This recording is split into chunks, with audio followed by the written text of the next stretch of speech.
Hi, a very good afternoon, a very warm welcome to all of you joining us for our next edition of webinar from all of us at OP Jindal Global University.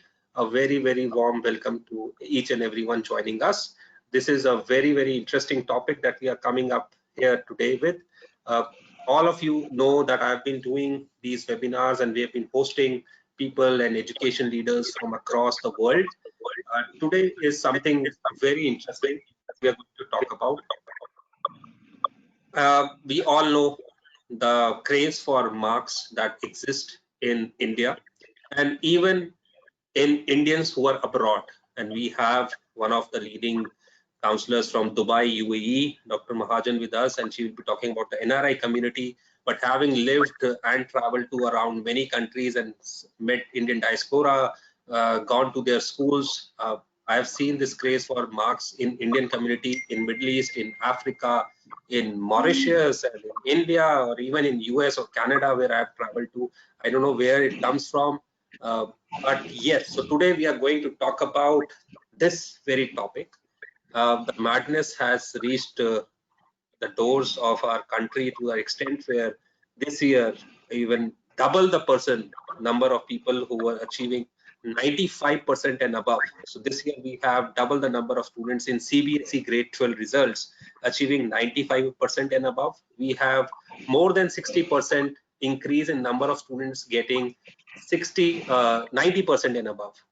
So that's a good news. People are getting a lot of marks and we should celebrate. But somehow I don't feel the urge to celebrate because I know for a fact, having interviewed many of them over the last uh, 6 months for my university, UP Jindal Global University, and having talked to around 300 plus of these students, they are all anxious. They are all, I'll say, stick my neck out and say that they are all worried lot of what will happen to their careers even after scoring a brilliant 90%. So this is what I wanted to talk about today, and I am very happy to have a distinguished panel of speakers, some of the leading school career counselors, some of the leading independent career counselors from across India and UAE with us here today. Before I go to my panel, I just want to set up the context of this conversation. Give me a second. I just put up my slides. If I may request my fellow panelists to mute themselves because there is a lot of disturbance that is coming in. So if you can just mute yourself and unmute yourself when your turn comes to present.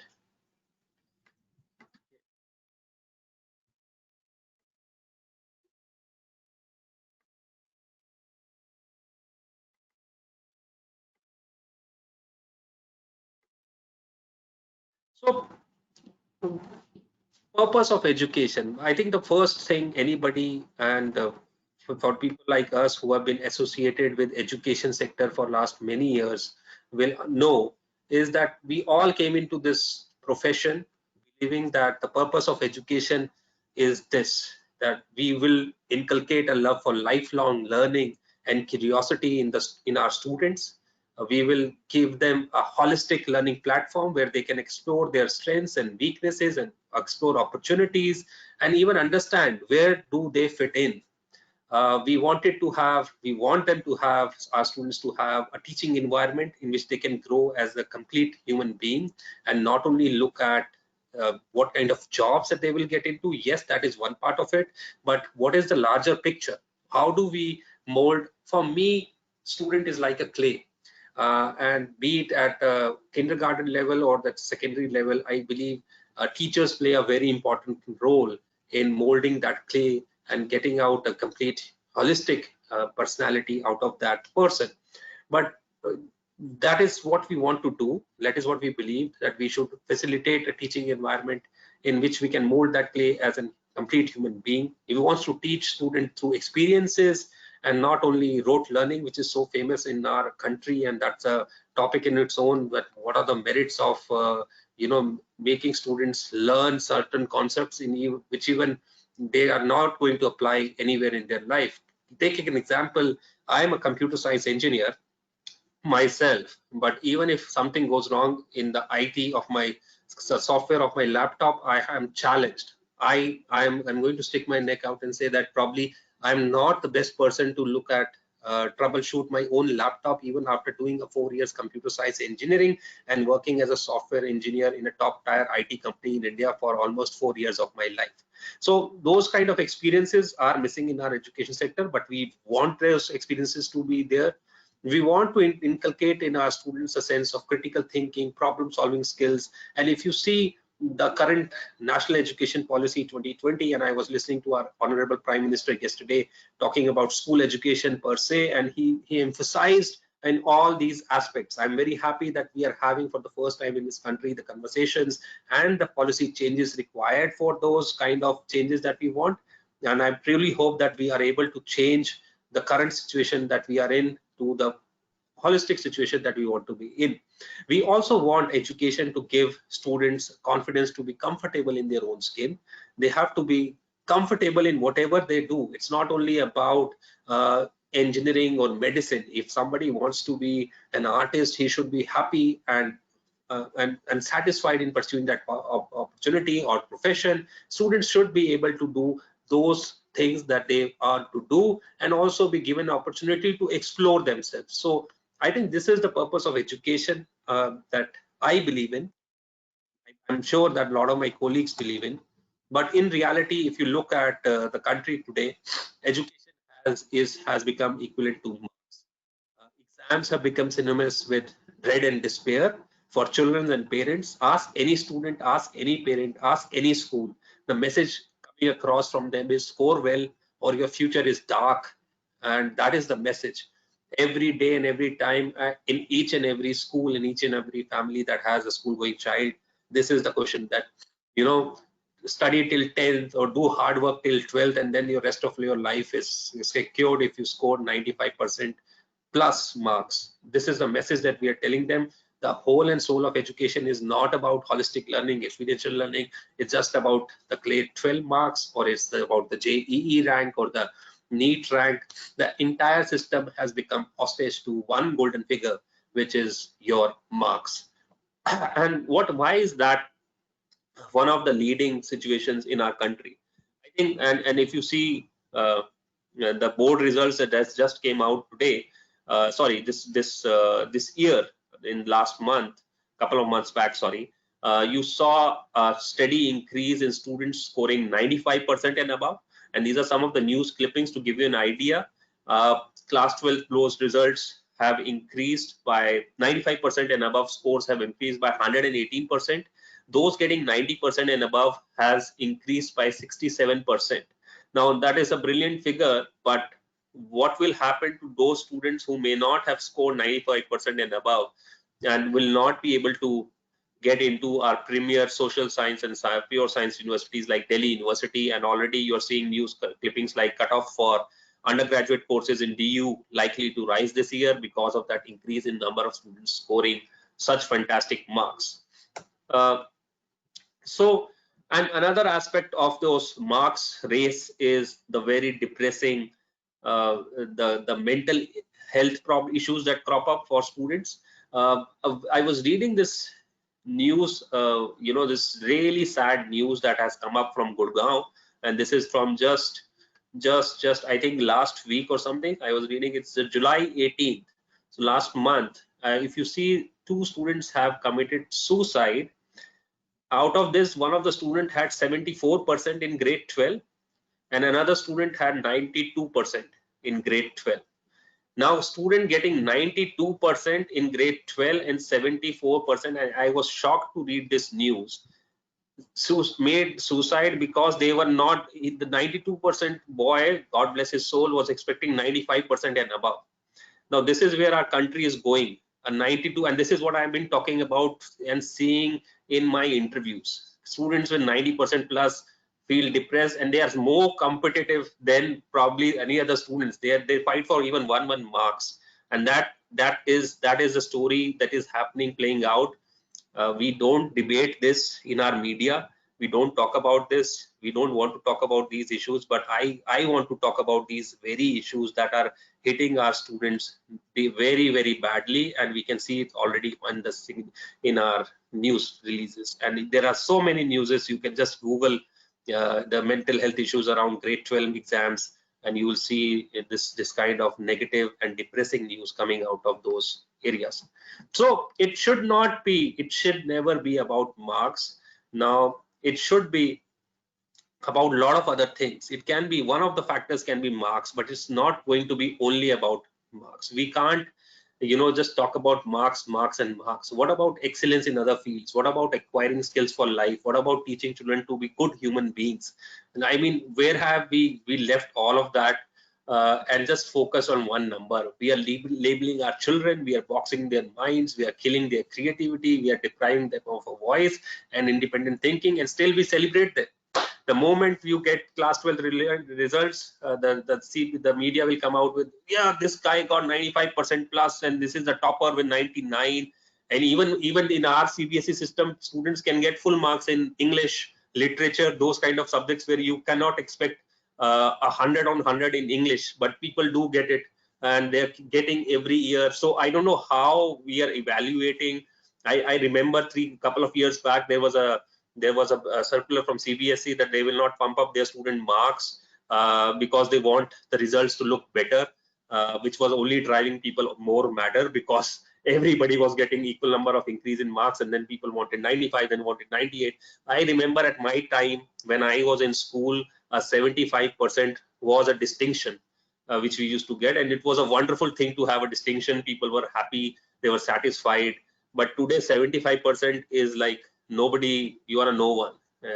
So this feeling of depression and this feeling of not achieving anything in life even after scoring those many marks is what I want to talk about today. They are first of all, we are filling our children with dread. They are shackled at one of the most beautiful stages of life, and then we wonder why our children are lashing out at us. Why are they so angry? Why are they playing PUBG, and why are they anxious and depressed? Because they are escaping from the reality that is here.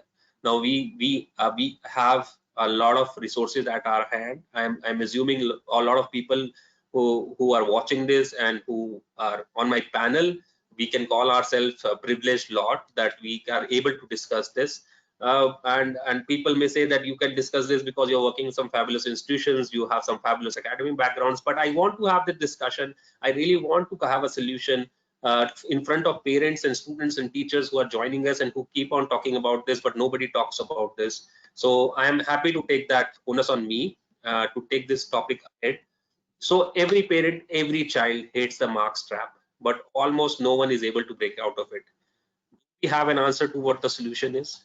Now this is where I leave it, and I say the answer lies, I'm hoping lies with my panel today.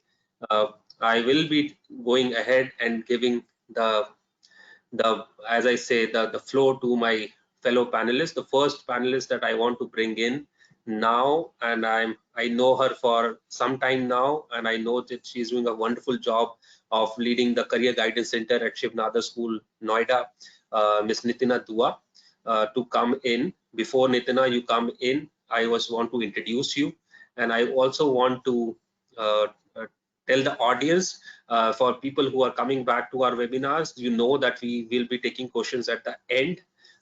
You can type in your questions and I will be moderating those questions at the last 30 to 30 minutes. Nitina and any other speaker that goes after me will be happy to take these questions, but only at the end. With regards to Nitina, let me give you the presenter right so that you can share your presentation. Yes, so I've given it to you. So I'll introduce Nitina Dua. Nitina Dua is the head of Department Career Guidance Center at Shiv Nadar School, Noida. Nitina believes in the learner-centered approach. She assigns herself the role of a curator and a craftsman engaged in helping build and nurture an environment conducive to empowering each learner and welcome the students to a non-threatening space to explore their own interest and aptitude. She is a master's in business management and a graduate in bachelor's of arts. She believes in continuously enhancing her domain expertise. She has completed her postgraduate diploma in guidance and counseling by Institute of Counselors Training and Research Center, headed by Dr. V.S. Ravindran. And she has also pursued a global career counselor certification course from UCLA. During the past 8 years in education, she has She has built relationships for her school and students across universities in US, Singapore, and many other countries. But apart from the formal introduction, I know Nituna personally is doing a wonderful job of taking the mantle of exploring each student's strength and giving them an opportunity to explore what they are good at and probably pursue that. So Nitina, over to you. Please go ahead and share your thoughts on the topic. Thank you, Ankur. I hope my screen is visible to everyone. And Yes. thank you for a generous introduction, Ankur, and thank you for organizing this. A very warm welcome to everyone who's joined us today evening for this very interesting topic. Is 90% enough or not enough? Is what me and all my fellow colleagues here would throw some light on. I would just like to begin by saying that this is relevant, yet one has to understand its relevance from understanding the capacity, the capability, and the capability of the student. So whenever we are looking at a 90%, we have to understand that the child is always in the center of things. So I will just like to break it down to 4 points, which you can really very clearly see on my slide here, is shift in the mindset. When I talk about this very interesting topic about shift in the mindset, it specifically goes out to parents and to also educators, because we are at the time in education when it's actually going through a huge change. One has to understand that we cannot view the lens from the time that we were studying. Things have really changed. The world has become fluid. The time for the newer generation is gig economy. So let's break the myth. Let our students not pick up subjects which are lucrative but not matching with their own strengths. Let us students not get occupied into the neighbor syndrome of thinking that my friend's son is doing so and so and is now joined Google and is doing wonderfully well. So why don't you follow the same trajectory of path and look at doing something that will get you there, right? Even if your own child is passionate or not passionate about it. Yeah. Another thing is you got to start decoding marks. One cannot think that if it's a 90 or a 95%, I am completely cut out for the sciences. One can also see some of the brightest minds, of the organizations which have done so wonderfully well in the world currently are also people who studied liberal arts. So probably a child who's scoring a 90, 95%, one can also consider him or her doing an humanities, because that's where the child's passion can really, the child can be closely related to that passion. One can also look at marrying subjects. How about a combination of a biology or a psychology? So we have to really start decoding our marks. We have to really see and understand what our students are deeply interested in. So the student is actually the center. So please break the myths around the 90%. The 90% is, as today the JEE results came out, and 24 students have scored 100% in JEE. Right? So one has to really deeply look at what are we looking at, and what about the students who have worked so hard, waited so long, and now where they're going to be. I have a little cartoon, picture on my presentation which says, for a fair selection, everybody has to take the same exam. Please climb that tree. So I'm sure as educators, as counselors, as parents, we all know that do we really look at an individualized education plan for all our students? Does our child who might have some strength where we're not able to identify, and we are so busy completing the syllabus in the class that we've not figured out what the child's true strength is. So my second point here is know thyself. Identify the student's strengths, figure out the child's weaknesses, give the child enough opportunities to understand and embrace those strengths. And what are the threats around? Is he under any kind of pressure? Have a conversation. We are only having a top-down approach where we just want to have those regular conversations and get over with it. And that's, I think, one important aspect which Ankur laid the context was about mental well-being. Well, if a child's got a 90 or a child's got an 80, but are we really looking after the child's mental health as well when we're talking about and identifying the aspect of know thyself? That is, do the SWOT analysis for the child, figure out. And I think once you get there figuring that out, I think you will get a little closer to what we're looking at doing.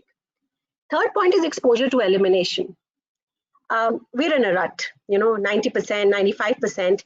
Are we really looking at that once the child comes into high school? In my social sciences, does the child really like? Is it the history or the geography or the civics or the economics, or in the sciences, is it the physics or the biology? because what you study up till 10th and what you study in 11th are really different.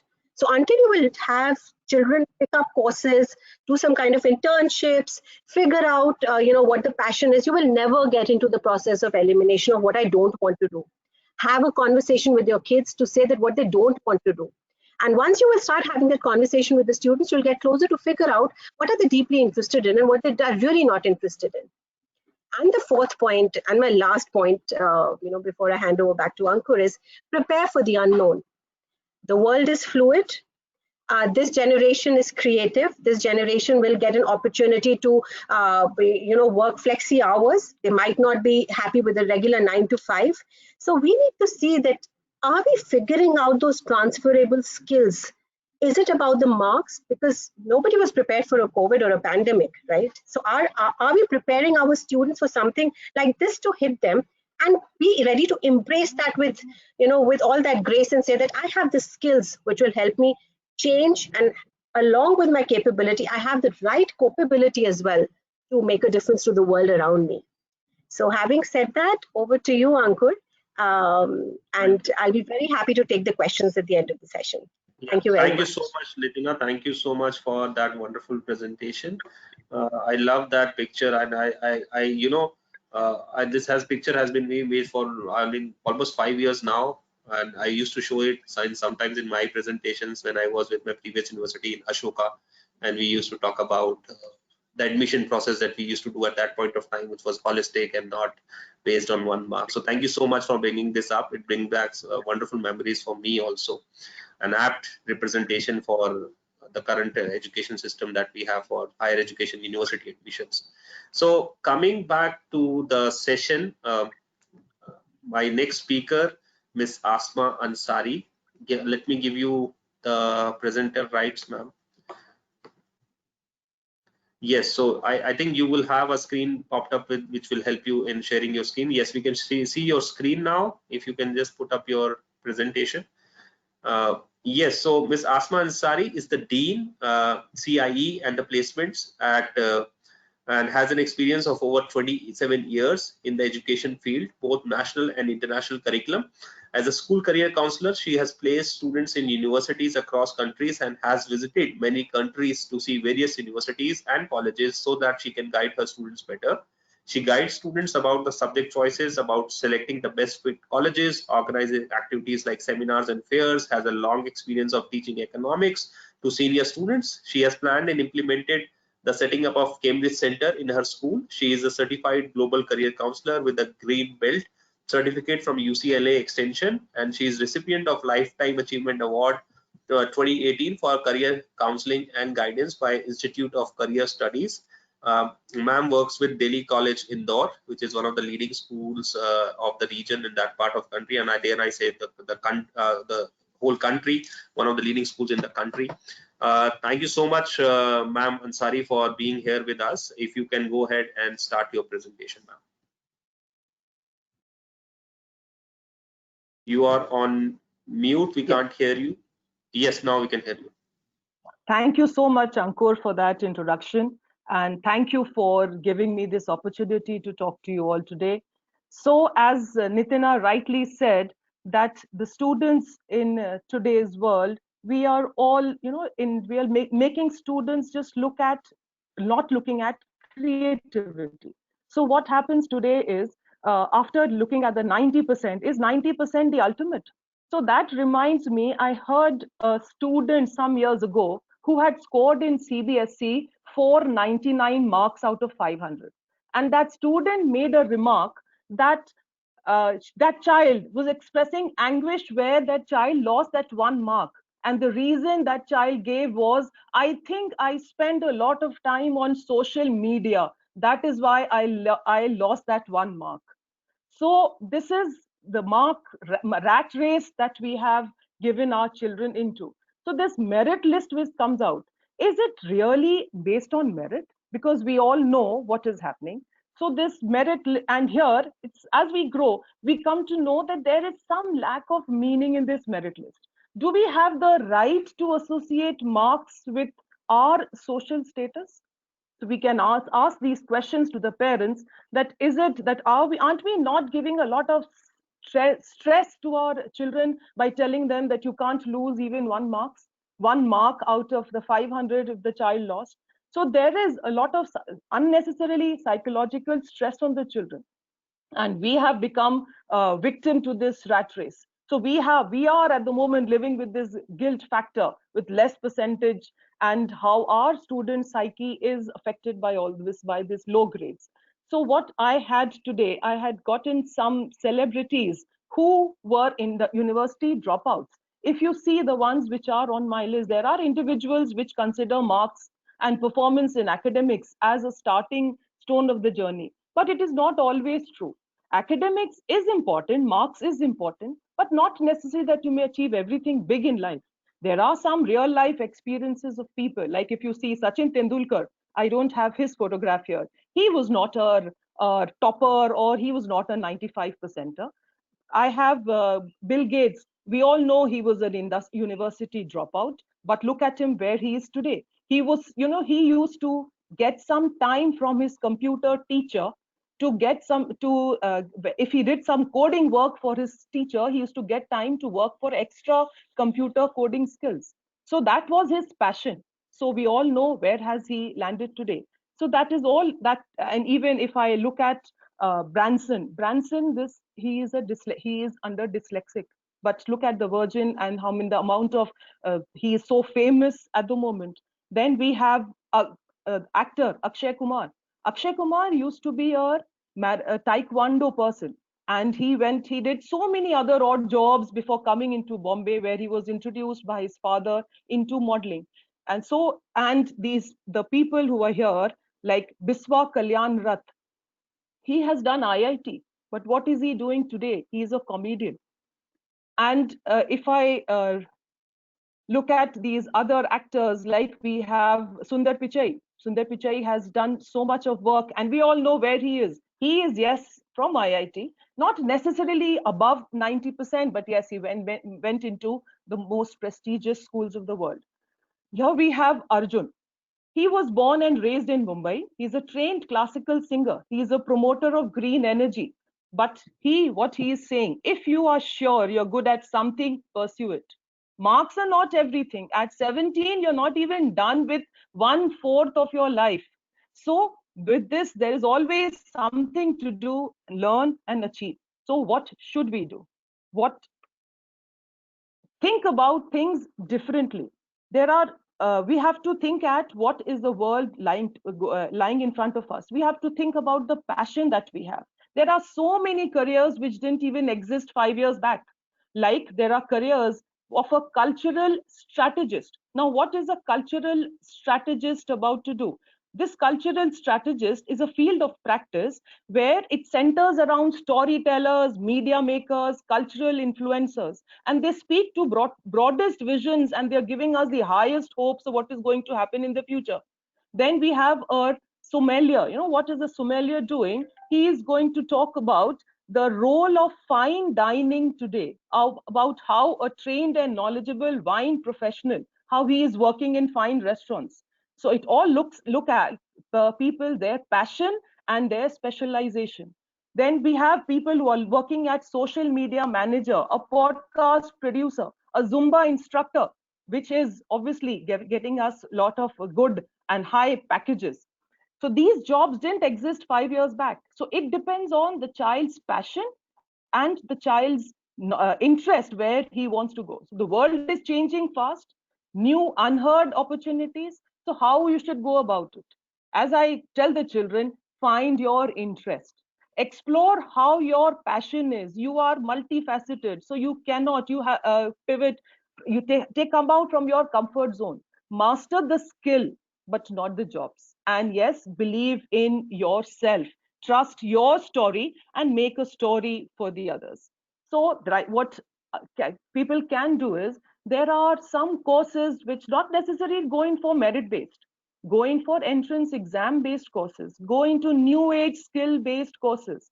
There are all entrance exams nowadays, so they which are based on entrepreneurial learning. So what is entrepreneur? Learn to be an entrepreneur. In my example, I gave you Arjun. He's an entrepreneur at the age of 17. He began his entrepreneurship.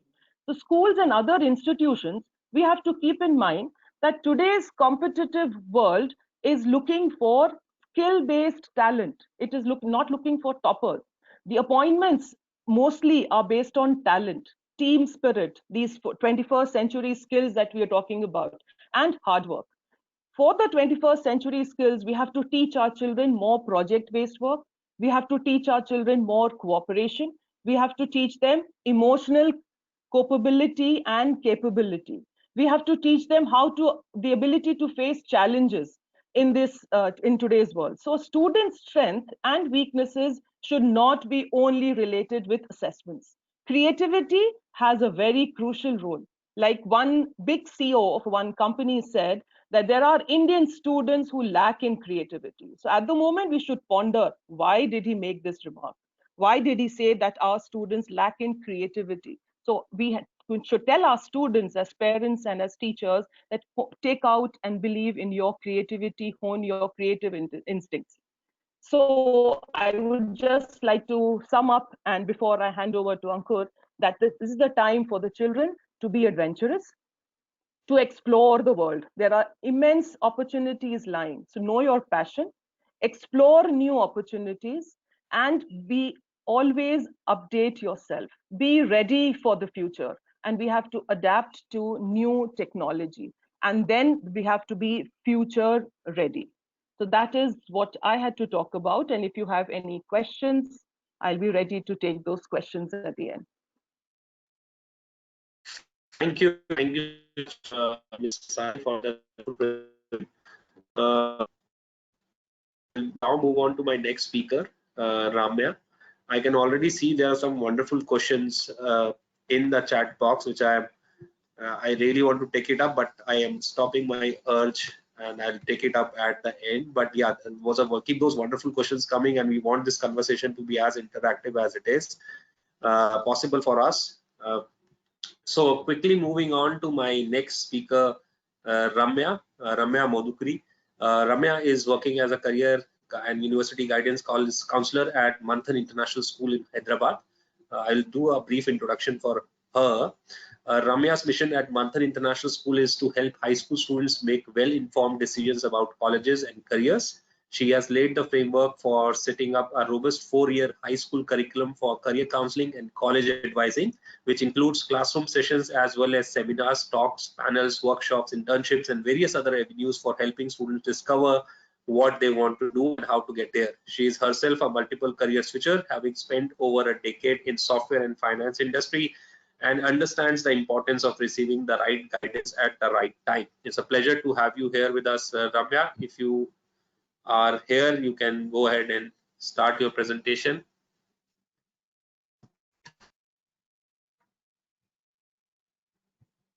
We can't hear you, Ramya. I think you are on mute or something.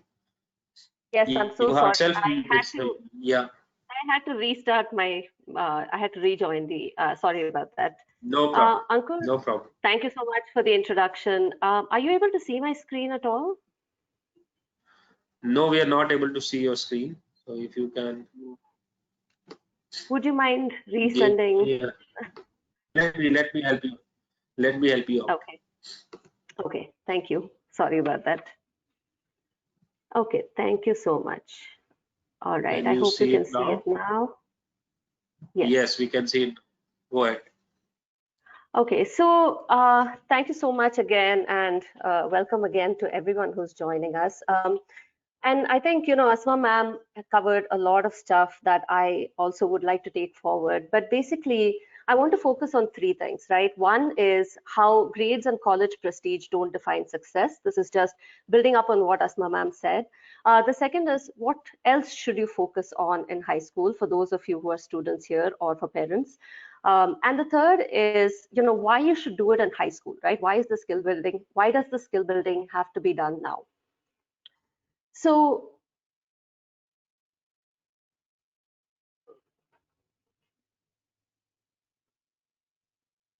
apologies. Okay, so what exactly is the issue with grades, right? We're not saying that they're not important, but the issue is when you make it, as Ankur said and others have said, when you make that the defining criteria of all your intelligence, of all your knowledge, right? So I mean, experts agree that basically, your board exam just measures one aspect of your learning. To really get a good sense of whether you understand a subject, you would need to have different measures of it. You would need to do real life tasks with it. You'd have to do project-based activities, because each task measures a different aspect of your learning. I think everyone agrees with that, right? And the second is, college does not define success in life. And I think it's funny that Asma ma'am already had some of these names in her slide. So I will focus on this last point here, Steven Spielberg. I was really fascinated by his story. So everybody knows Steven Spielberg. He's an Oscar-winning, one of the most influential and most successful Hollywood directors of the last 3 to 4 decades. He applied to the University of Southern California, which was his dream school, not once, not twice, but 3 times, and he got rejected. Okay. And so, yes, he enrolled in a lower ranked institution, but he didn't let that give up. He didn't give up on that, right? And he didn't let that define him. So my point is, especially to students who might be here with us, is that, just know this, that grades and where you go to college is not and should not be a measure of your self-worth or of your intelligence. And I would really urge you to do one thing today or this week. Talk to your parents' friends or friends' parents, and parents encourage your children to talk to others, because we all know our generation, right? We know so many such stories of people who did badly in school or did something else in college that they weren't the right fit for, and then did something else and somehow still managed to find success in their careers. And you should really help your child in broadening their understanding of how normal this is, right? Because they probably think that everyone who has been successful has had wonderful grades, but that's really not the case. So I would urge you to have those conversations and to understand that you don't need grades or the prestige of the college that you attend to define who you are, to define your success. So this is just another example to drive home this point, right? This is the CEOs of the top 10 Fortune 500 companies and where they went to university. Now, those of you who are familiar with the US education system will understand that other than Jeff Bezos, who went to Princeton, none of these universities are that highly ranked. They are good institutions, but this is not necessarily what students think of when they say, oh, I want to attend a top ranked institution in the US. So given that, right, what else should you focus on? And I think Asma ma'am hit upon some of these things, but I'm going to show you a few slides that I hope will drive this home for you. So the first one here is from the McKinsey Global Institute. Actually, the next 3 slides are from this. And they've done a study which is basically about the future of the workforce. So it basically tells you that if you look, what are the skills that are going to be most in demand between now and 2030, when students, high school students currently in high school will be in their first jobs or graduating college. And so if you look, yes, technological, but also social, emotional, and higher cognitive skills will be highly in demand. So let's look at them one by one, right? And I think this may cause some controversy here, because technological skills, yes, advanced IT skills and programming is definitely very much in demand. And I think this is intuitive to all of us as we enter this 4th industrial revolution. And students, if you're there, and parents of students, don't take away from this that, oh my God, my child needs to go off and do computer science and engineering. That is not the point, right? The point is that basically, yes, if your child has an aptitude, or if you're a student and you have an aptitude and a true love for CS, for computer science or programming, yes, by all means, go and do that. If you don't, then what should you be asking yourself, right? Is the takeaway here that, oh my God, I have to go do this because that's what is needed in the future? Or is the takeaway that, okay, how can I gain these skills that, yes, are important, but that's not the only thing I need to be doing, right? So you can look at a degree in something else and you can supplement that with these skills. So somebody, I think Nitina ma'am had said that don't make this a rat race, like that neighbor syndrome, right? Just because everybody else is doing it doesn't mean you have to do it. One interesting trend I'll point out generally in the hiring world, and more so in technology, is that it is moving towards a skill-based and a merit-based system of hiring. So IBM's ex-CEO Ginny Rometty spoke about this. CEO has put together something for this. So if you look at, if you Google IBM's New Collar Initiative or Google Career Certificate, there is a lot of emphasis on helping people gain these skills even without a degree, right? And so, and with those, kind of certificates and those apprenticeships, you can get into very, very good jobs, even in AI and robotics and machine learning and things like that. So, and another example of this whole skill-based hiring is the US President Donald Trump at the end of June signed an executive order whereby all hiring in federal agencies in the US is going to be purely merit and competency based and not based on your degrees. So the world is definitely slowly but surely shifting to a more merit-based system of hiring and a skill-based system of hiring. So the question you have to ask yourself is, how can I build these skills, right? And it's not, the answer is not always go and get a degree in that particular area. The second factor we talked about is social and emotional skills, right? And if you look at these, interpersonal, leadership, entrepreneurship, ask yourself, if you're a student, or your parents, if you ask on behalf of your student, that on behalf of your child, that are these skills that they can learn basically sitting and working 12 hours a day on their homework and practicing past papers and cramming for their exams? Or do these need real life experiences, right? So interpersonal skills and empathy, go let your child volunteer, let them do internships, right? Leadership and managing others, let them get involved in extracurriculars in school. Entrepreneurship and initiative taking. The biggest skill you need for entrepreneurship is a problem identification mindset, right? Forget problem solving, that's secondary. If you can't even look around you and be mindful and aware and get into that mode where you say, what can I improve about this? Then you will never get to that stage where I say, how can I improve this, right? So all these things come from expanding your experiences and getting involved in more things beyond just studying. None of these can be gained from the textbook. Similarly, higher cognitive skills, critical thinking, decision making, creativity. Encourage your child to get involved in activities that will build these, right? The answer is not in textbooks. The answer is not in sitting and studying all the time. Okay, so I think most of you probably say, okay, fine, we get it. We need all these skills and these are all great skills. And students are probably thinking, okay, I will work on these as soon as I get into that top ranked college. I will just log it out for 11th, 12th, go to a coaching center, crack my JEE, get into IIT Mumbai, and then I can always build these skills. But you should really focus on building these in high school. And I'll tell you why. The answer actually lies in neuroscience. Okay, so if you look at how the brain matures, a lot of pruning happens in between the age, like during your teen years, basically. So what happens is, if you think of the age up to around 11, it's like you've collected a lot of clay. You're just collecting and collecting and collecting clay. And in your adolescent years, in your teen years, there is a lot of pruning that happens where you're shaping this clay into a sculpture. So if you take a language metaphor, essentially you've collected all these, alphabets or letters, and now you're putting them into words and sentences and paragraphs. And this is real science, okay? You look up plasticity in the adolescent brain, and this age, these teen years are prime for making those connections. Your brain and all those neurons are reforming and reinforcing those connections and making those skills set for life. So that's the reason to build these skills, right? It's a prime age for learning complex things and more complex skills, and academics should be just one of those skills. So my parting thing is, preparing for life, and this is something others have already said, essentially enjoy the journey, right? Don't make it all about that goal of getting into that college or getting that 95%. Enjoy the journey and love to learn for learning's sake rather than for cracking an exam, and broaden your experiences and read widely. I feel like that is such an understated skill. Read widely and step out of your comfort zone. And as Nitina had mentioned earlier, reflect on yourself, what you like, what you dislike, what your values are, and what your dreams are for your life. So with that, I'll hand it back to Ankur, and I will take questions at the end.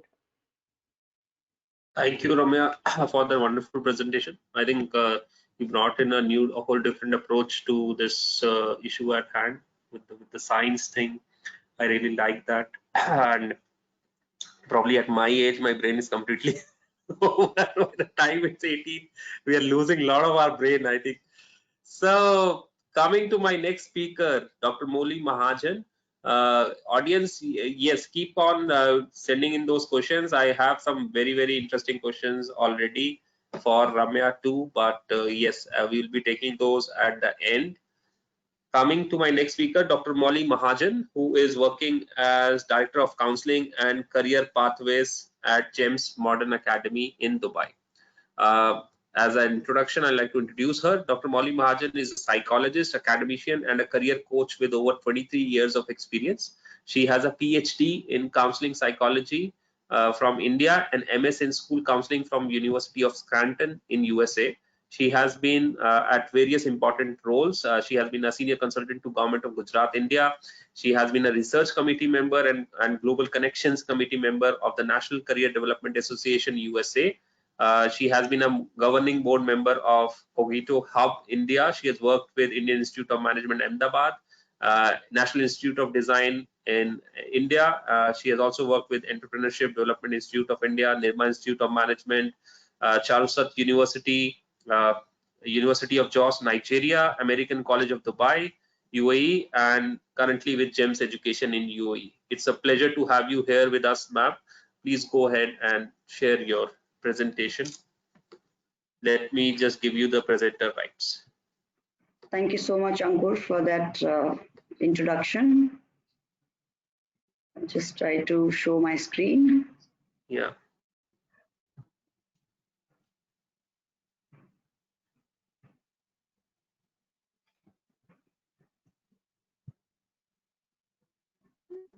You can see your screen now. I need some help.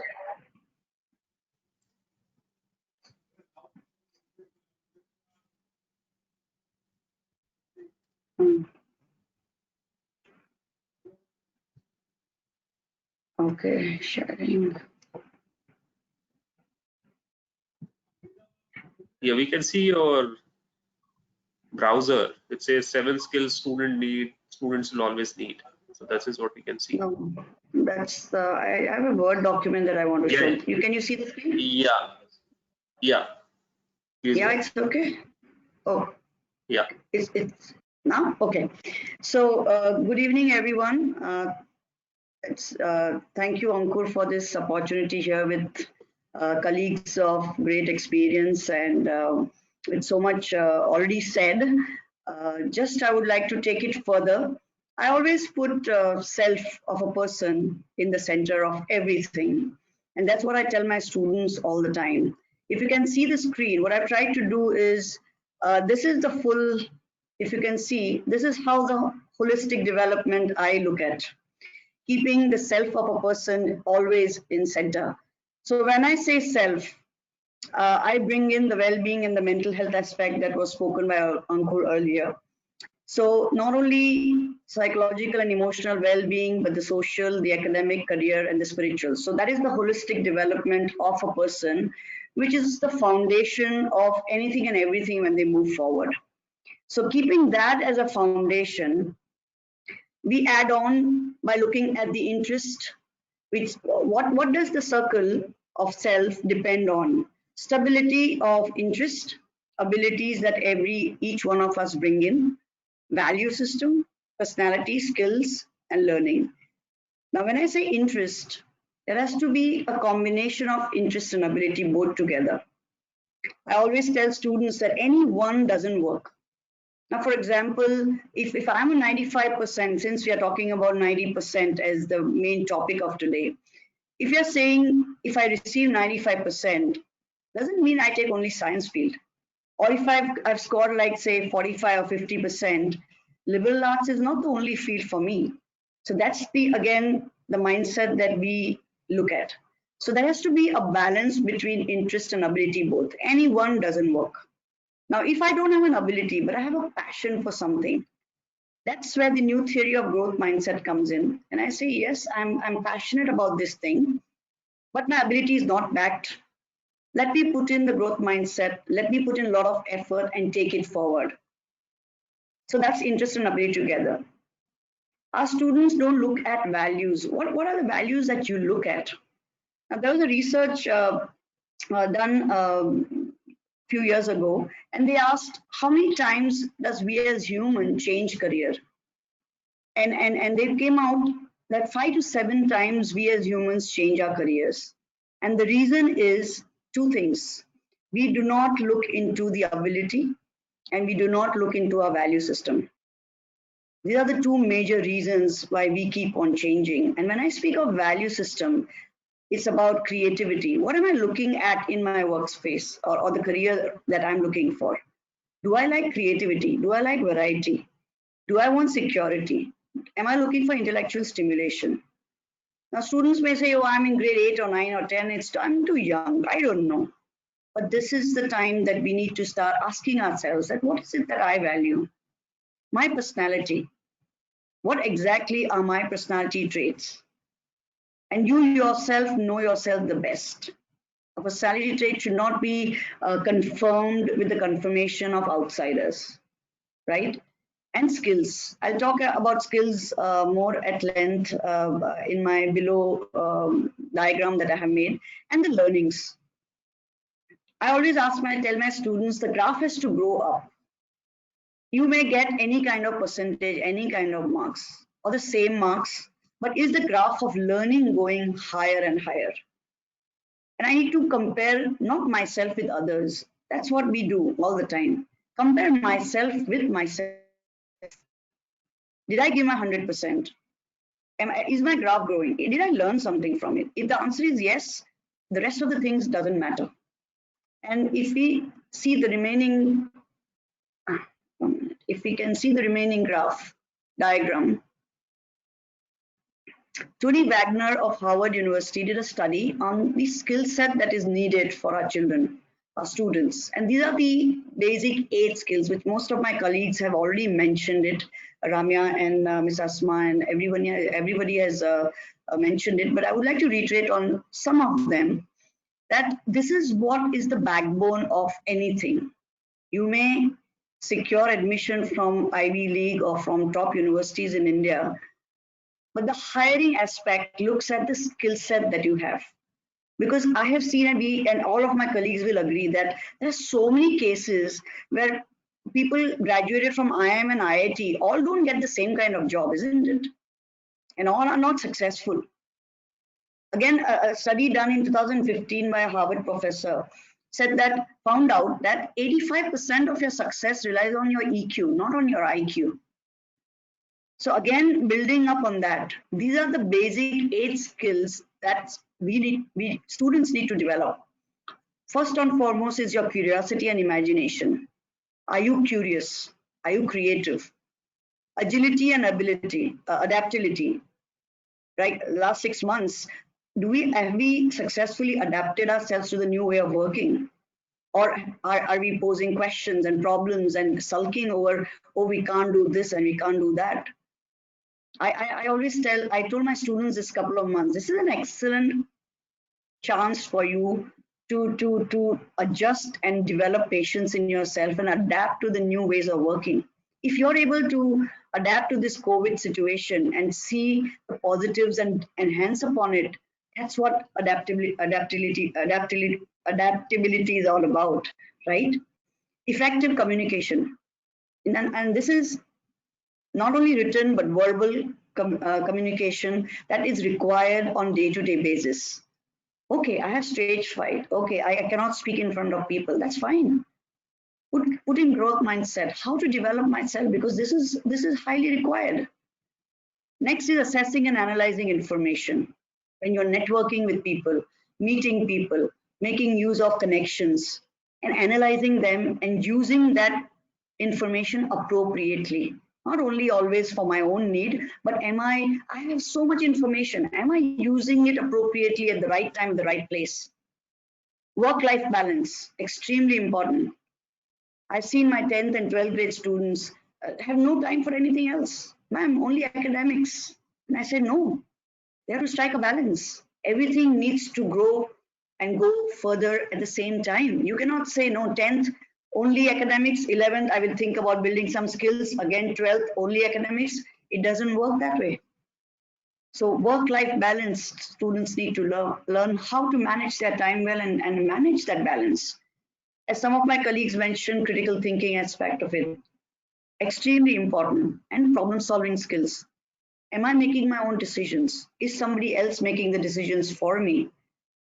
If problem is coming, is in front of me, excellent. I love problems. I mean, I don't go looking for that. I always tell my own kids, problem is there, excellent, now solve it. Because that learning that comes out of it, your books will not teach you that. So problems are good. If they come up, solve it effectively, analyze them, and then take it further. Collaboration, working in teams, we all know how important it is. If I'm alone working and if I have 5 minds with me, how much brainstorming and how creative ideas will be generated and how well any issue can be handled. So collaboration, working.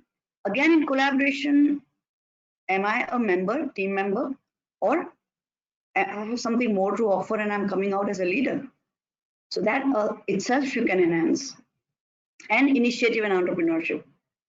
I think most of the curriculums, I think CBSE also has introduced some aspects of entrepreneurship in their teaching and learning, but it's not as a curriculum which needs to be taught. After learning, how are the children implementing, applying? Are they just doing it again just to score marks so that that subject is taken care of? Or are they applying? Are we also giving them opportunities to apply and do something about those skills? And the center of all is your EQ. So your how you manage yourself, how you control yourself and your emotions, that is in the center of everything.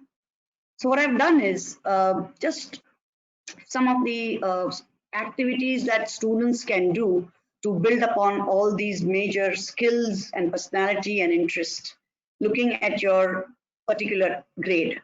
So first is research programs. Get enrolled in research programs. Last 2 months we had summer break here, and I my 200 of my students I placed into 10 universities with the faculty members, and brilliant work.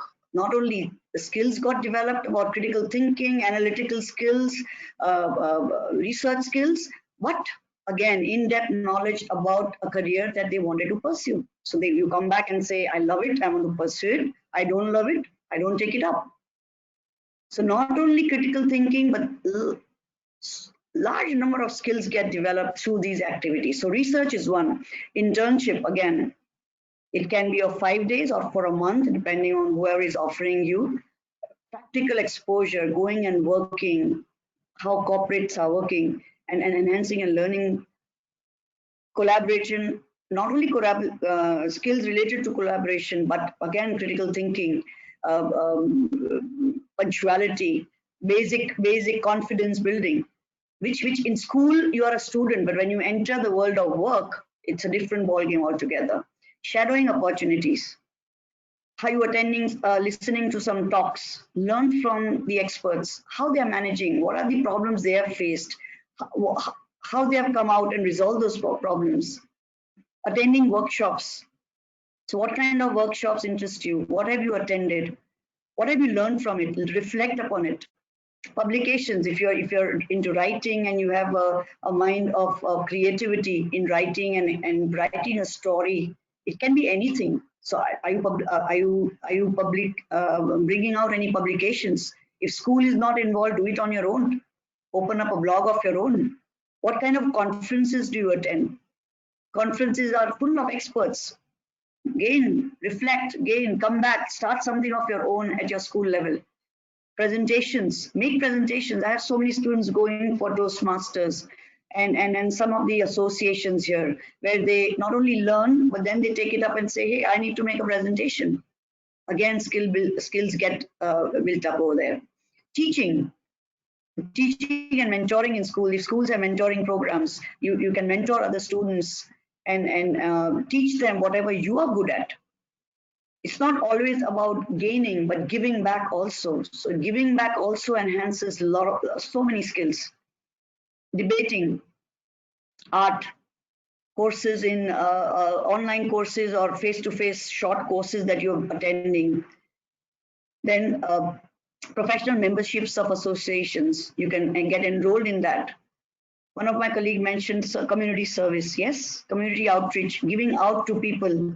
Not only so that you get a nice reference letter that you're a compassionate person, no.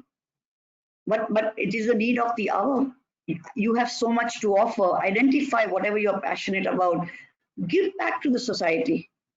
not because it will add value to my application, but genuinely giving back. And you will realize you will learn so much back from them, which you'll be shocked what you can learn from the opposite person. Summer programs, if you get opportunities to attend summer programs, visit short-term programs, again, learning happens here. Get enrolled in extracurricular activities like art, music, sports, drama. These are all opportunities for you to build up not only a particular aspect or an expertise in music, but it brings along a lot of skill set. For example, if you love sports, it helps you build sportsmanship, discipline, teamwork, motivation. How do people behave when you lose a game? How you all behave and help each other when you win a game? How do you manage your success? How do you manage your loss or a losing of a game? So many Dr. skill Mahajan, sets are sorry. learned because of this. Sorry, Yes. I'm just interrupting you. I lost you in your presentation, but 12 minutes are over. I just had to give you an alarm at Sure. 8, but I'm That's so the crux of it. spoken. No, So I was not at just, all. So this is I the just overall forgot to do crux that. of the Sorry. presentation. Yeah, and Yeah. just my request is that parents and educators and teachers and schools play a very important role in building this for their students. So the onus is not only on the students, that percentage are not important, but the onus is also on parents and their expectations, school and their expectations, and teachers and their expectations. So thank you very much. Thank you, Dr. Mahajan. It was a wonderful presentation. I think all of us will agree. You brought in some very relevant context to the conversation. Now moving on to my next speaker, which is my dear friend Nirmal Agarwal. Nirmal Agarwal. I'd like to introduce him first.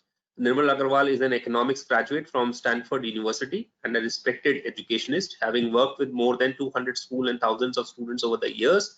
He is the founder of Cognix Knowledge Group, which is involved in various educational initiatives, including earlier years education, teacher training, career and college guidance counseling. More than anything else, he is passionate about working with young students to help them realize their dreams and aspirations, and loves to personally coach and counsel students through their career, college, and life journey. I have had the honor of working with Nirmal closely on a couple of occasions, and I've always found him to be very, very approachable and knowledgeable about the topic at hand. So Nirmal, I'm just going to give you the presenter rights, and I'd like you to take it ahead from there. Yes, so I've given you those, so you can share your presentation. Thanks so much, Ankur. There we go.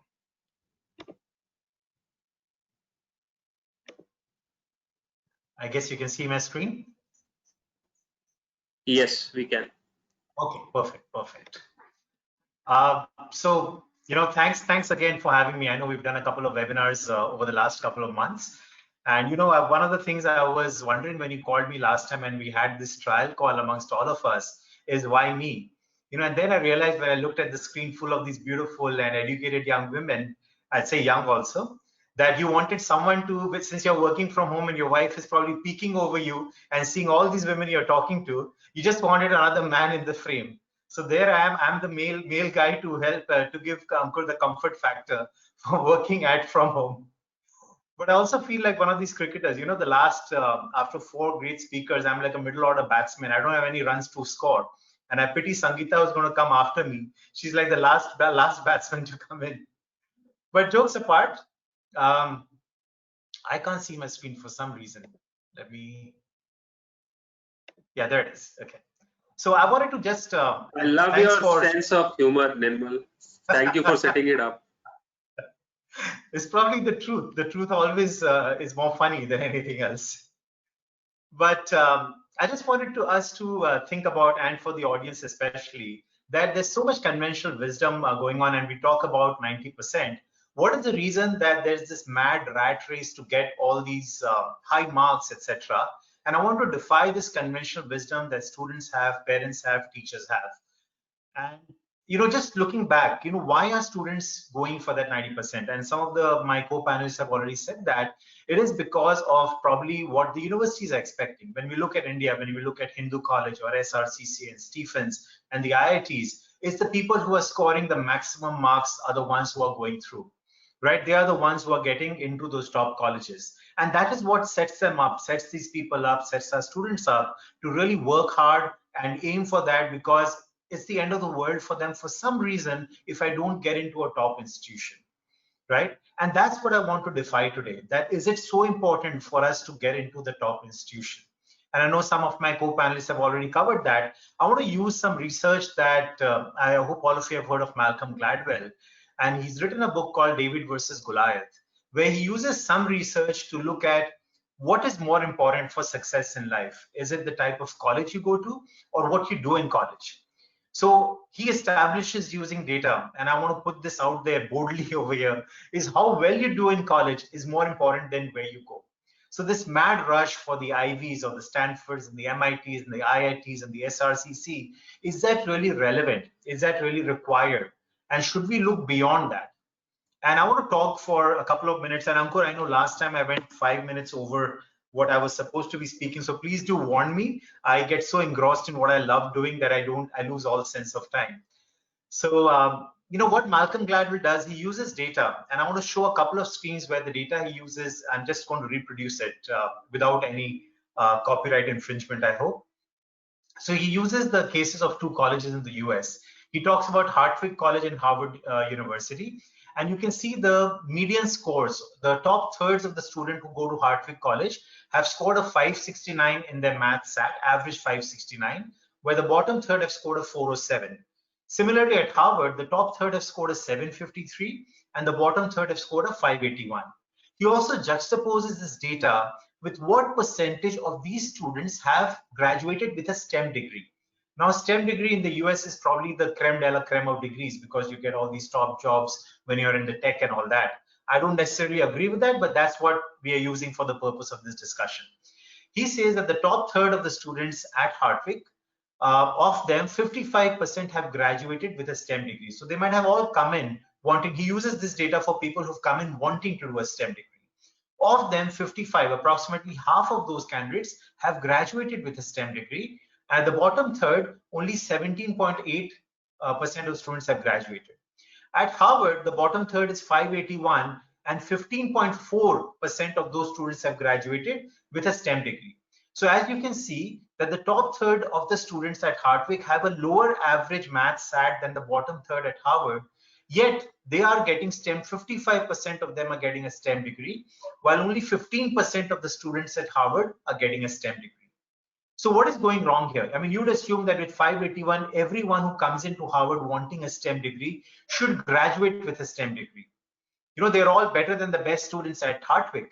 So if more than half the students at Hartwick are graduating with a STEM degree in the top third, why not these bottom third at Harvard University?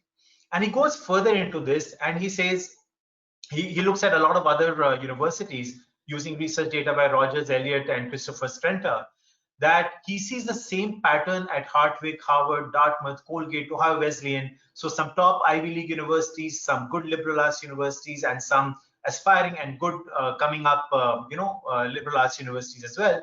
And it's almost the same pattern, that in the top thirds of the students who have got that math SAT score, they're all about 50 to 58% of them are getting a STEM degree. And in the bottom third, only about 11 to 18% are getting a STEM degree. So what is going on here? It seems your score is not a true indicator of your worth. Your score is not a true indicator of where you're going to end up or how persistent you will be in getting that degree. So he comes up with a few things, that persistence is actually more important than your interest. All these students have come in with an interest in STEM, but only a few, only half in the top third and maybe 15 to 17% in the bottom third have graduated with STEM. So the ones who have been more persistent have actually finished their course. More importantly, and this is where I really want the students or parents here and other counselors here to understand, that persistence is more a measure of your standing in class. As you notice from Hartwick, when we go back to that, the figures over here, the top third people know that they are in the top third of Hartwig, and they have graduated with a STEM degree, while the bottom third at Harvard have not graduated with that because they have seen others in the class relative to their standing, and they have actually been demotivated. There's so many people are better than me, maybe I'm not cut out for a STEM degree. This is something he calls relative deprivation, where we start measuring ourselves relative to the other people around us, not with our own true worth, not with the self, as Dr. Molly had said, but we look at other people and we judge our basis, our ability on the basis of those who are around us. And he uses this term called relative deprivation, where we are demeaning ourselves and our worth and our knowledge and abilities when we see others who are probably doing better than we are. So which do you choose? You know, as a student, would it be okay for you to choose Harvard or Hartwig? And that's a question there is no answer to, because I know given the choice, most people will go to Harvard, but they will run the risk of being in that bottom third and being one of those 15% only who are going to graduate with a STEM degree. In fact, Malcolm Gladwell goes further and he sees, let's look at these people and how they have performed later on in their lives. And he uses the economics PhDs. And he sees that the people who have been in the top third or top 10% of their class, no matter which universities have they gone to, have done better in life, have published more papers in life than others who are at the bottom third, even if that bottom third were better than the top third in another college. So that just blows your mind away that maybe I should be looking at a Hartwig. And he calls this choice, and all of us will probably, if my daughter was going, I would say, yeah, go to Harvard, don't go to Hartwig because of the name. And he calls this elite institution cognitive disorder. And all of us, I think most of us do suffer from this. And that is what is driving this race to get that 90% or 98% and 99%, because we all want to get into those elite institutions. And we're suffering from something he calls EICD. So what matters, and as he proves it with this data, and please do read that book, David versus Goliath. There's a whole chapter where he uses this data to prove what he's talking about. What matters in your success is not just how smart you are, but how smart you feel relative to the people around you. So that is more important. Just surround yourself not with maybe less ability people, but you need to be in a place where you are challenged. You cannot be in a place which is really, really easy, but you need to be very competitive also. So I tell all my students, let's look at a college list. Let's go to a place where you're going to be challenged yet competitive. You cannot be blown out of the ballpark over there and say, I can't compete here. And it cannot be a bed of roses where you're the topper without even trying. You need to be challenged, but competitive. So those are the 2 C's I want to leave these students here with. So while we defy conventional wisdom, a few things that you have to remember is attend a college where you have a greater chance of success, right? Rather than one which is just ranked higher. And again, we go back to EICD, so try to prevent elite institution cognitive disorder. And as it says, and the data proves it again, it might actually be better to be a big fish in a smaller pond. We will go through life being more confident. We will actually have more confidence in our abilities when we see that we have succeeded. And that is the hallmark of a good student. If you have the confidence, you can go out and conquer the world. So please do give yourself the chance to be a bigger fish in a smaller pond maybe, and not just go by the blind rush for elite institutions. So, and find a way to be better than your competition at what you do. And that is also very important. How do you become better at your competition? If the competition is getting a 98%, do you just work hard and become better at them and get 99%? No, that's not what I mean. Is find something that you are good at. And going back to what Nitana so beautifully illustrated in that first slide of hers, is we cannot judge everyone. And I think it was Einstein or someone who said that you cannot judge a fish by its ability to climb a tree. And that was the perfect illustration. So you have to find a vocation that is suitable for you. You have to choose your vocation. I cannot compete with someone who is a great actor if I don't have that talent. And Dr. Molly did mention interest and talent and your EQ, and all these things have to come in. So please do understand that you have to excel at something that you enjoy doing, that you're passionate doing. And I look at it in 2 ways. First of all, you need to find what you love doing. Now, what is it that you really love? So look within yourself.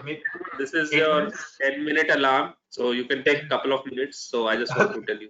Thank you. I know that's a lovely presentation. I hate to do this to my presenters, but we have to run on time. So fully appreciate it.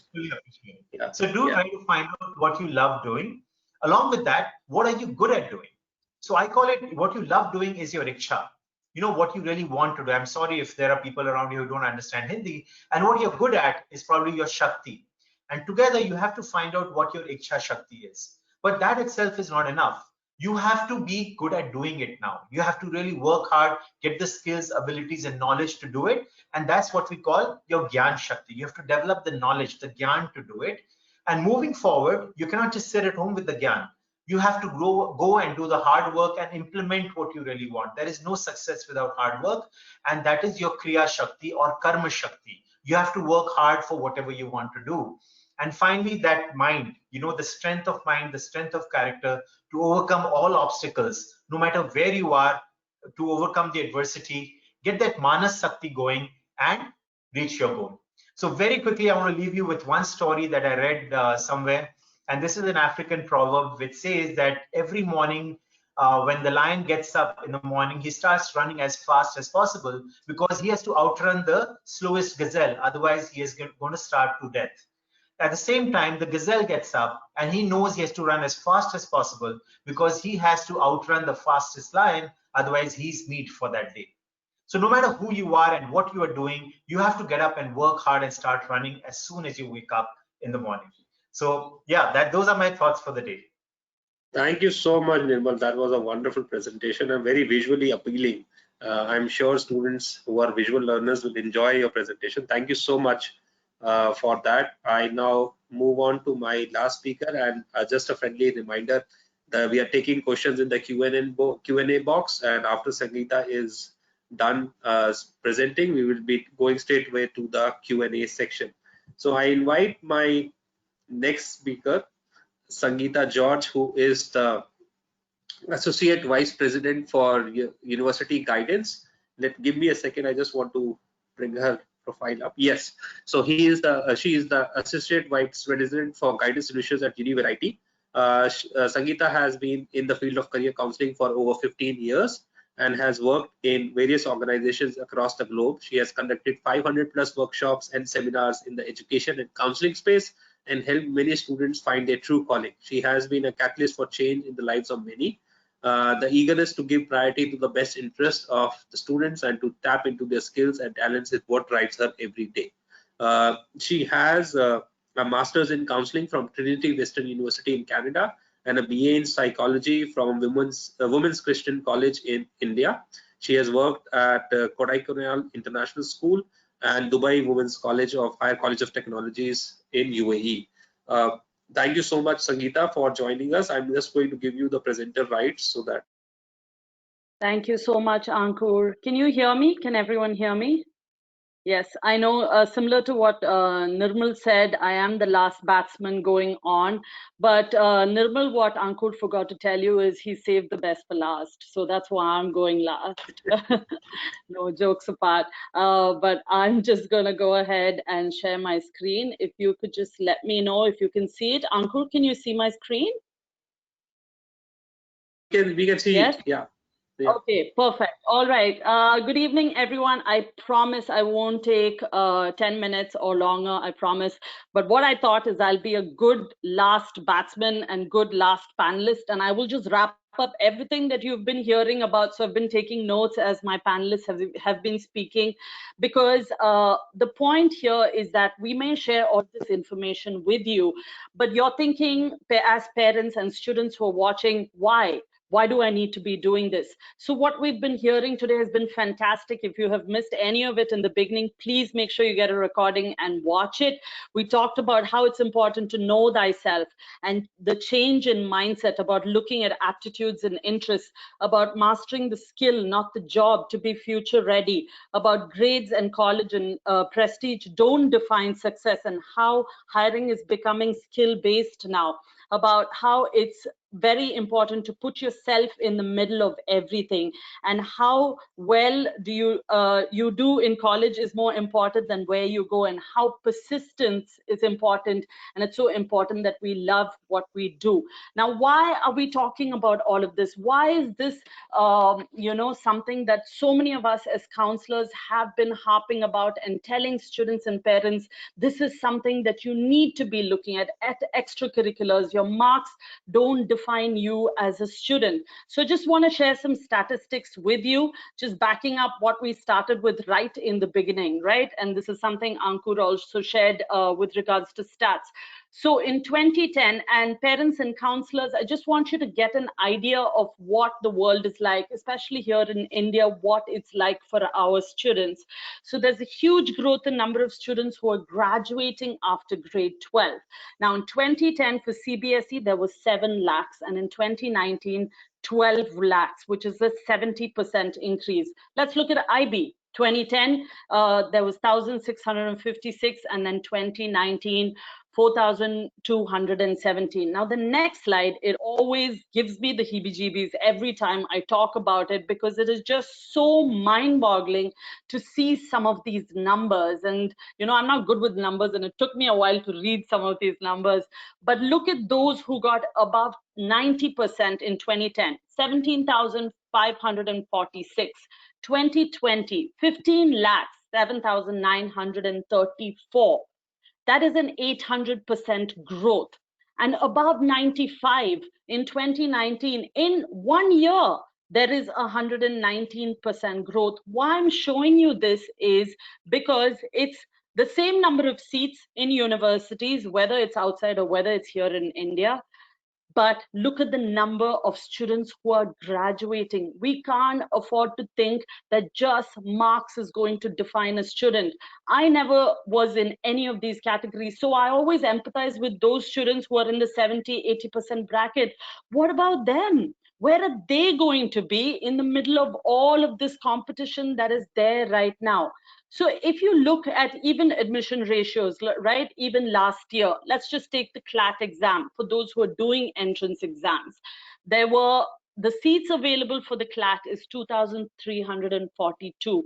But look at the number of students who are appearing, 50,000. For the integrated program, there were 17,550 students writing it with just a mere 125 seats for them. What are we going to do? How are we going to equip our students and make them college ready and future ready, and make sure and ensure them in any way that they do have a place? And what they need to do has to start from a very early on stage. You can't wait till grade 12 in order to kind of decide where you want to go to college and what you need to do about it. Really quickly, just to give you an idea, so even colleges from around the world are not looking at marks. We know this, whether it's MIT or Georgia Tech or NYU or UCLA, they all want to see extracurricular activities or any kind of diverse interests that you've done. What research have you done? What kind of arts or sports have you done? MIT always says, what kind of hands-on creativity work have you done? What kind of projects? So if you're watching as a parent or a student, you're saying, well, we're not looking abroad, so why do we need to be doing extracurriculars? We'll just go back into, you know, into putting our noses in our books, and that's about it. But even in India now, there are hundreds of colleges who are looking beyond marks, whether it's Ashoka or OP Jindal or Symbiosis, any of these, they are all talking about how it's so important. So even if you look at the University of Delhi, for example, they want to see sports and leadership qualities. Symbiosis want to see how have you contributed to the community. They are asking it. Even if they don't ask it in their application, most universities now have a group discussion or a personal interview. What are students going to be talking about? And that really is the new normal now. We're not going the old way. And I really just want to, and I've been trying so hard to drive it into parents' minds. And it really, like a lot of my panelists said, it is a shift in mindset. The old way was just academic scores and entrance tests, but now with wanting to see co-curricular activities and having group discussions and you know, writing a statement of purpose, we are going to have to equip our students to be able to portray or to showcase the kind of learning that they have had through their years in in high school. So like Ramya said, enjoy that time. There's so much out there that students can do in order to learn and understand what kind of skills and strengths they have. Now, just to reiterate what a lot of people have said, and what we have done at Univariety is really spends thousands of hours and by working with students, and what we have understood and learned is twofold. First of all, that it's so important for students to have what we call super curricular activities. So they're not just extracurricular activities. We want extracurricular activities for students with a purpose. Right? So what this means is that you are looking at the attributes of what the university wants from you as a student, and then you're aligning it with the kind of activities that you do. And this is so important that students do. Now, parents come to me and say, oh, I have like 30 certificates. Shall we scan everything to the university? And it's like, no. I don't think that's what they want, and we need to change that kind of thinking and say it's about quality, it's not about quantity. So super curricular activities go beyond the school curriculum. They are showing they are an opportunity for a student to demonstrate deep interest in a particular field. And also Nitina right in the beginning talked about the process of elimination. That's exactly what super curriculars can do, especially for students at an early age. Now, the learning that we have had is twofold, because parents will come to us and say, okay, fine, I understand the need, but how do I choose? What do I do? How do I pick? There's thousands of courses. So just like how I said, because we've been helping so many students, what we have done is we have put together a pool of activities that we think would be beneficial to a student. We put it into a roadmap based on what they want to study, based on where they want to go, and we give it to them. It's 1 year through that they take it, so that it's very, very specific to exactly what they want to be showcasing to a university. Second, there is a method to the madness, right? There is a science behind it that we've actually, using right now, and it really has worked fantastic for a lot of students. And it's all about, like I have been saying, all about aligning those activities with the kind of attributes or the aspiration that a child has. I'm more than happy, I've been talking to so many schools about this and how we have to kind of change the kind of extracurriculars that we're looking at. It has to be of quality. They have to show demonstrated interest. They have to be super curricular activities. So for those of you who are listening, if you think this is something your students and parents want to listen to, please do get in touch with me. We're happy to be changing, just this, I believe, is just the start of a birth to something that we should be talking about. So please do get in touch with me, or get in touch with Ankur, and he will tell you how to get in touch with me. Thank you, Ankur. Right back to you. Thank you so much, Sangeeta. I think you are bang on time. Thank you so much for doing that, and I loved your presentation too.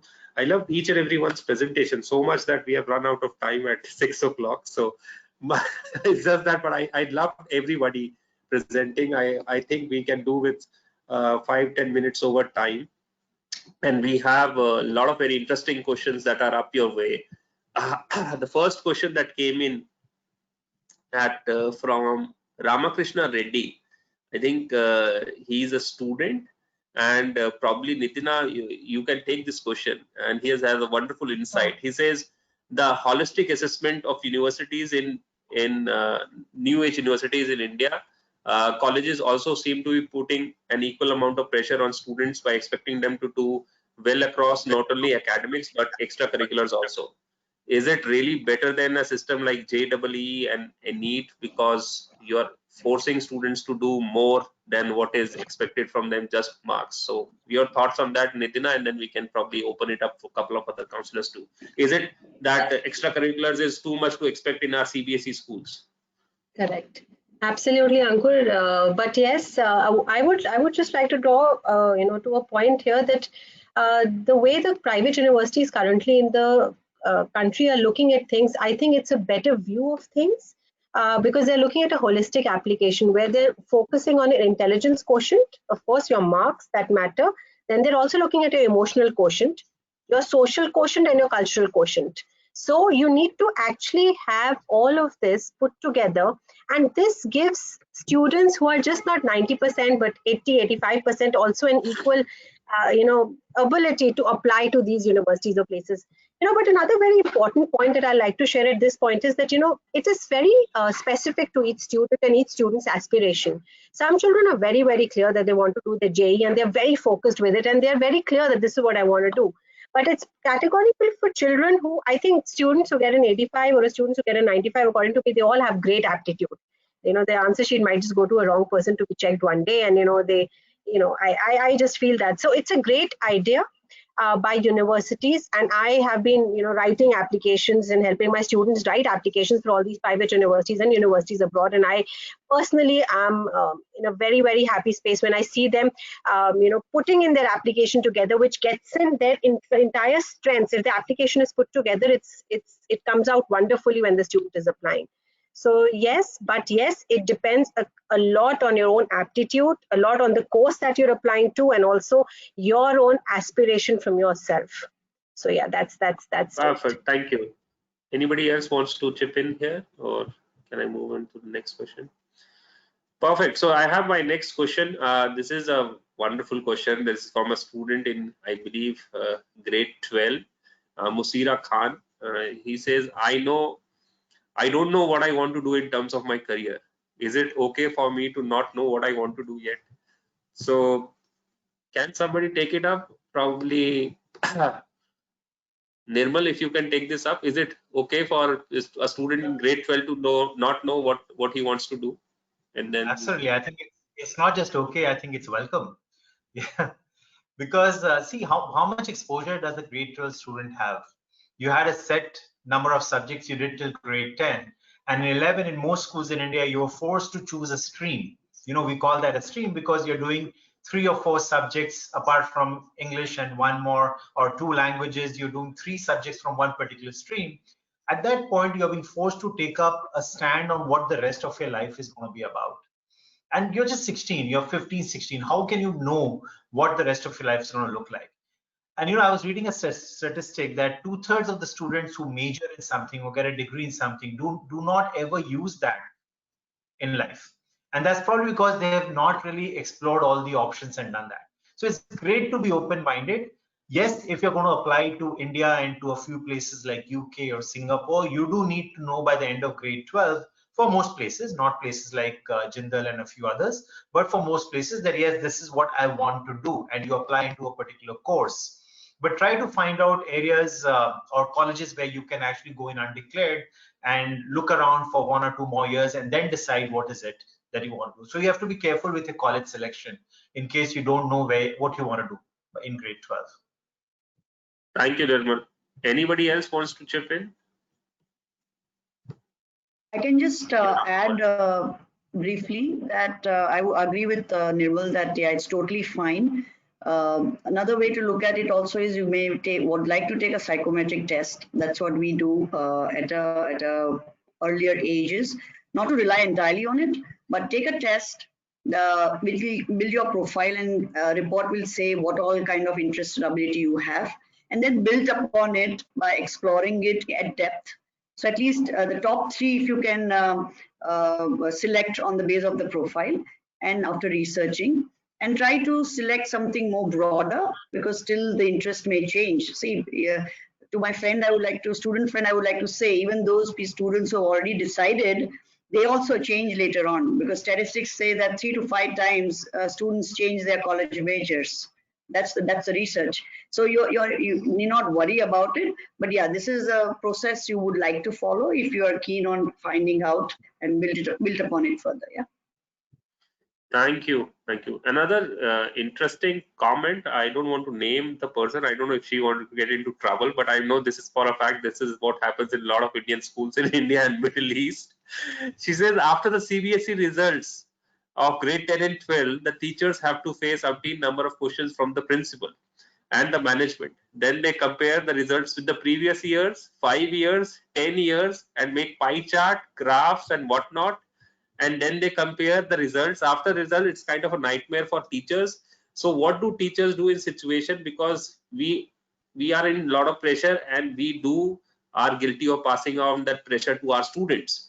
I have seen girls, and this is a sorry situation that she talks about. I've seen girls and boys develop acne, gain weight, and sometimes lose weight because of this pressure that we put us into. So what is your advice for teachers who are stuck with this cycle of pressure from competitive schools? And you know, in India, this is a typical thing. Outside of top schools, you'll say our IIT performers, and this is what they sell to parents, that we are like coaching factory. And we know we are not talking about the coaching industry and quota and all those places where the pressure is only on marks. So what is your advice for teachers in these spaces? What can they do to help their students? I don't know.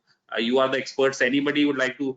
Probably, ma'am Ansari, you are the leader in the Delhi College Indore. If you can talk about your experience of how do you deal with such situation? I would say over here that in my school, we are telling the students, we are not only teaching academics. We have a whole lot of activities, and activities are the real learning. So we are saying, we tell our children, don't run about after marks. Run after the knowledge that you are gaining with the various activities, even online activities, so that they learn problem solving. So marks are not the ultimate. Problem solving, critical thinking, which is the most important thing that is required in today's life. So don't run after marks. And our teachers also know, and our school knows, that we are not into that rat race where we are producing engineers, IITs.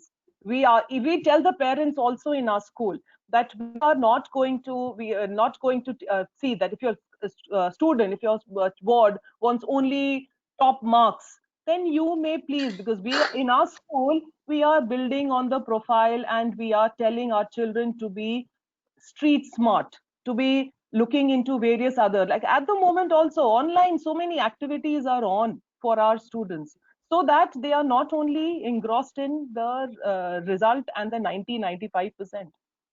So in our school, the take is totally different. It is Thank you. What your Can I theme just is. add to that, Ankur? Yeah, please, I want please. to This is say, an open because I question. know you had mentioned that there are school leaders out here. So I come from a relatively new school, but which has a very progressive philosophy. We do offer IGCSE, Cambridge, and we also offer CBSE. But I think it's up to the school leadership to really put in place the necessary professional development, or the necessary ways for teachers to bring in that holistic component. Because till 8th grade, for example, we have a blended curriculum, so we take in all those applicability, like Cambridge is very application focused, CBSE not so much, unfortunately, but we bring those together and put the best of both worlds together and offer it to our students. So it doesn't so much matter whether you're in CBSE or you're in an international curriculum which focuses a lot more on applicability. It's up to the school leadership to trickle that down from top down, right? To make teachers understand that you can't just teach to the test, right? Yes, of course, we also have teachers towards the end who are kind of making them do the appropriate things to do well in the exams. But there is a lot of, it's not just 12th grade, right? You have the entire K through 12 in which to establish these practices. So it's up to the school leadership. It's very easy to blame the curriculum, but it's up to you, really. Thank you, Ramya. Anybody else wants to chip in? No. So yes, so the student Musira has written back that he is in 10th. So 10th, you are perfectly fine to have. You don't know what you want to do. You have enough time. So the panelists told you about the avenues, dear. You can look at those avenues and find out for yourself. I wish you all the very best. So next question from Prachi Khanparkar. Sorry, my apologies. This question is for Sangeeta. Sangeeta, there are two questions. With regards to the new national education policy changes, do you think India is becoming more international, the education system here? And the second question is, as a career counseling organization at University, are you making any effort to reach out to meritorious students who can't afford the privatized cost of higher education. So are you helping those students? There are two questions for you. So yeah, I'll just take the first one. I mean, with the NEP that's come out, we've heard about how universities from abroad are going to be coming into the country, so I think that globalization is already going to happen seamlessly. I'm hoping it'll happen seamlessly, but I think it's going to happen with universities coming in. But I don't look at it as a bad thing. I look at it as a good thing. I think it's about finding that balance between what we in our Indian colleges are teaching our students and also bringing in some of the good things from the outside colleges. I think that's already happening. Ankur, it's happening at OP Jindal, it's happening at Ashoka. You're already finding that balance, for students. And I think it's a great thing because I know the kind of kids that are coming out of these and graduating and the kind of skills that they are learning. I think it's going to be only beneficial for our the kids who are growing up now to have that kind of globalization come into the country. I think it's time for that. Maybe I'm saying something that I shouldn't be, but I think it's about time that we change the ways that we've been doing things and start looking at education differently. Second, Unipriority is there for everybody. We don't intentionally go for any kind of groups, but then that's a really good question. It's something that I can definitely take back to the organization. We normally target, or schools actually approach us, universities approach us and want to partner with us. And so if there is a need and they think that this would be a viable option, then we're happy to get in touch with them. It's a brilliant idea, and I know the team at Unipriority. I'm sure they are going to take it up, dear friends. So I think that's a good, brilliant idea for organization like Unipriority, which is revolutionizing the way career guidance is done in the country on a mass scale all across. So I like that idea. Okay, so there are a lot of comments saying wonderful panel. I'm not going to take all of them, but my dear friend Shivangi from Ahmedabad International School says superb session, Ankur. My best wishes to the panelist. This is the last question. We'll sum it up and finish it here. There are a couple of things, a couple of questions probably. And how do we change the mindset of the parents? This is like across, couple of teachers have asked this question. How do you deal with parents and their pressures? And yes, I think the last question that I want to take up is from Mr. Peter Lonstein, who is the principal of a leading school in Sikkim. And he wrote to me before this and said that is a wonderful topic that he wants to work about. And he talks about who gets to decide the purpose of education. Is it the parents or the students or the teachers who decide, yes, this is what we want to do with this education sector, or the politicians? So this is it. Two questions. Parents, how do you deal with them? How do you change their mindset? And the purpose of our education. Anybody like to go first, or you want me to pick it up for you? Dr. Molly, you want to pick it up? Briefly, yes, please. Yeah. I just want to say one thing, that parents know their children the most. Second in line is the teachers. But parents need to wear one more hat. I know you're wearing many hats, but parents need to wear a hat of a career coach, because all begins from home, right? It's the way you look at things, your child is going to look in the same way. So it's a joint effort of the parent and the child together in this journey. And then if that relationship is positive and communicative rather than judgmental, it's not a big milestone. It can be achieved together. So both of parent and student need to be on the same platform with the communication growing, and then it can be resolved. So I feel parents need to be career coach themselves, and to help children. Yeah. Ankur, can I just share a thought too? Yeah, please. Yeah. This is like With regards everybody can share their to thoughts and then we'll go ahead. just with regards Go ahead. to, convincing parents or talking to parents, because I've been doing that quite a bit just recently, but I always use this example of the mask, right? 8 months ago, would we even think that we'd have to wear a mask? And when the pandemic hit, before we knew it, everyone had a mask on. So quick. We were so quick to adapt to it. Now look at the type of masks that are coming out, right? Kalamkari masks and everyone's coming out masks that match with what you're wearing, and people have adapted. So I won't take an excuse saying that parents cannot adapt and they're not open to change. We are all open to change, and we were open to change so quick, right? I think what's important for us as counselors is that we be consistent about our messaging to parents. We need to keep telling them how important it is, and I know that if they can reason with us and they can relate to us, they will be on the same bandwagon as us, because they then realize that this is about the best interest of their child. It has nothing else. It has to do with nothing else. So I think we just my message to those who are listening as counselors is we just have to come together to be convincing and consistent with regards to how important extracurriculars are for our students. Thank you, Sangeeta. Can I Anybody just has add? last thoughts? Yeah. Go ahead, Nirmal. Just one question that you can ask your parents is, whose dream do you want to live? You want to live your dreams or your students or your ward's dreams? Just asking that question will make them reflect inward and maybe come up with some answers which may, start those conversations around it. So whose dream are we living? I think that's an important question to ask. Thank you. That's a wonderful thought. Yes, Asma, you want to? Yeah, I would say to the parents, we can show more data, give more examples of successful people without the 90%. So show more data to the parents and tell the parents that marks don't define you. It is the grades and the results are just temporary. It is the knowledge that we are gaining that is more important out of the things, the skills that we are learning. Absolutely. I think just thought came to my mind. Someone showed a slide. I think you were there who showed the